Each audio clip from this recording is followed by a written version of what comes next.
Nahold yung pera, dyan na yung tao. Pag makaawa, nandiyan yung video. Si Congressman Olaso na po yung nagpakita ng video. Again, as may assurance, I'll talk to the regional director na kausap ni Congressman Olaso to flesh out the matter. Thank you. Thank you very much. As I said earlier, this isn't the first time there have been complaints from many officers, including the OVP.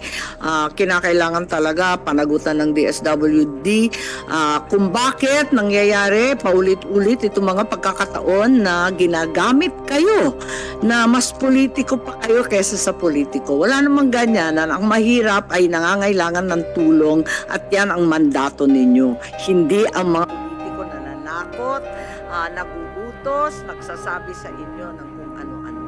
At okay, with that, I think we wind down this hearing. Meron akong hinihingi tungkol sa food stamp. Yun na lang pala ang hindi nabanggit, nakita ko lamang. Wala pang updated report. Alam ko na may 300,000 maliit na pilot. 5,000, Madam Chair. 5,000 mas maliit pa lalo. 3,000. 3,000. Ma'am, the report is almost ready. We'll get it from ADB and submit to the Kung committee. pwede lang i-share para meron kami masabi kasi marami pong interesado dyan sa food stamp problem. At I think Senator Go